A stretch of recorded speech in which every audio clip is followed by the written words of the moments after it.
धनवान की निंदा करने वाले धनहीन हो जाते हैं, गुणवान की निंदा करने वाले गुणहीन हो जाते हैं, और महान की निंदा करने वाले कौन हो जाते हैं? शैतान बन जाते हैं। और याद रखना, विद्वान की निंदा करने वाले मूर्ख हो जाते हैं। इसलिए विद्वान की निंदा मत कर।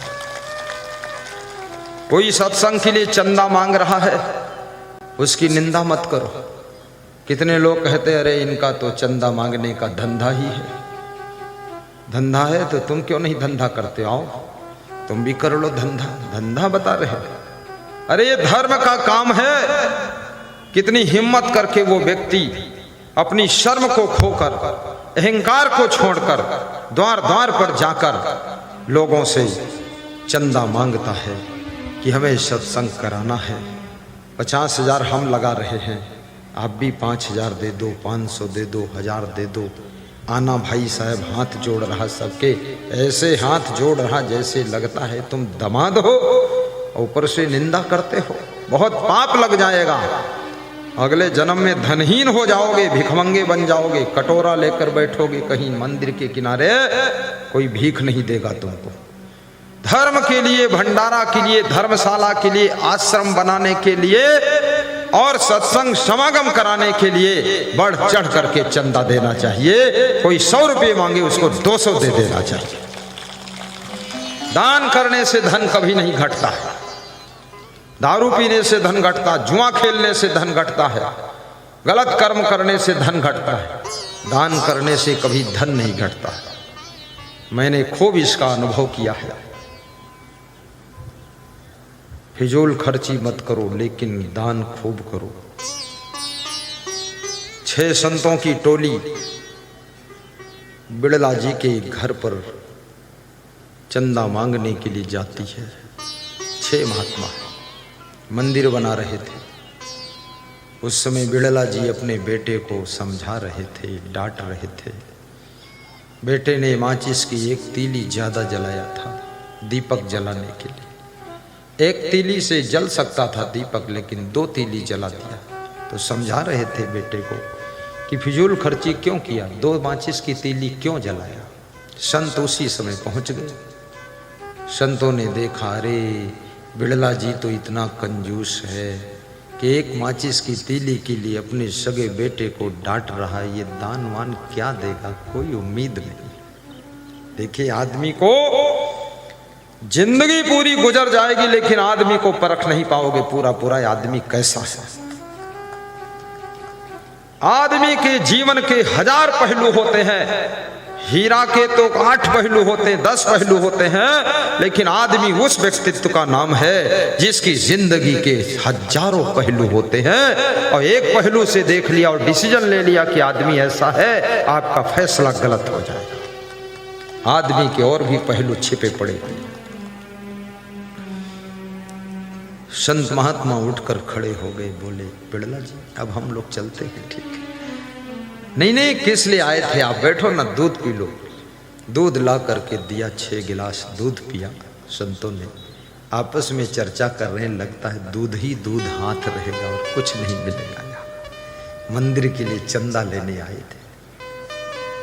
बिड़ला जी ने पूछा, कहो भगवान कैसे आए थे? संतों ने कहा, नहीं नहीं कोई बात नहीं है। वो समझ के कहना भी बेकार है, जहाँ मिलने की उम्मीद भी नहीं तो क्या कहें। लेकिन बिड़ला जी ने कहा, नहीं नहीं कहो, आप संकोच मत करो। संतों ने कहा कि मंदिर बना रहे थे, बड़ी उम्मीद लेकर आए थे कि आपसे कुछ सहयोग मिल जाएगा, लेकिन अब फिर आ जाएंगे। ठीक है, मांगो उसी से जो दे दे खुशी से।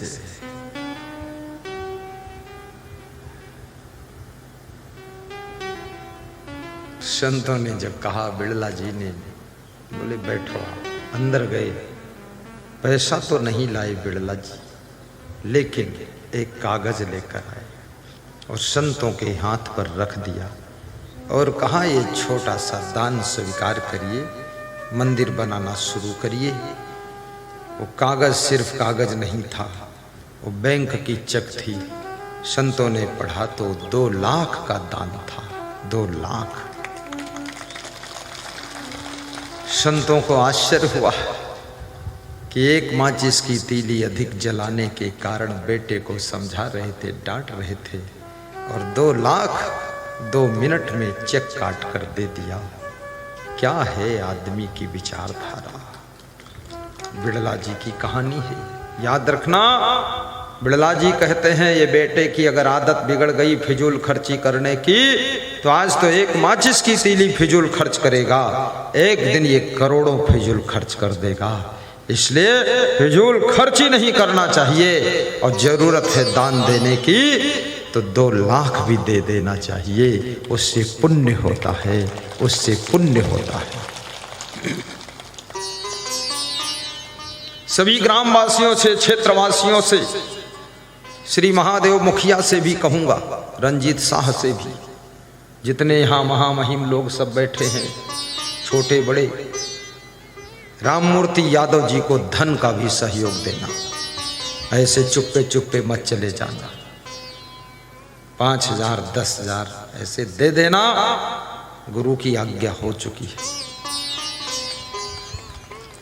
तो घर में जाकर सोचना भी मत, ये पुण्य बहुत बड़ा होगा, इससे तुम्हारी उन्नति होगी। आज बिरला जी कोई गरीब हो गए 2 लाख देकर, सैकड़ों फैक्ट्रियां जिनके पास चल रही है, लाखों कमरे बने हुए, हजारों मंदिर बने हुए, सैकड़ों विद्यालय बने हुए, उस व्यक्ति का नाम बिड़ला जी है। मैं निवेदन करूंगा कि दान करने से कभी धन नहीं घटता है, और चरण छूने से कभी आदमी छोटा नहीं होता है। राम भगवान सबके चरण छूते थे, वे भगवान बन गए, भगवान बन गए। रावण किसी के चरण नहीं छूता था, वो राक्षस बन गया। चरण छूने से अभिमान गिर जाता है, और अभिमान की मृत्यु ही रावण की मृत्यु है। और जिसका अभिमान मर गया, समझ लो उसको शांति रूपी सीता मिल जाती है।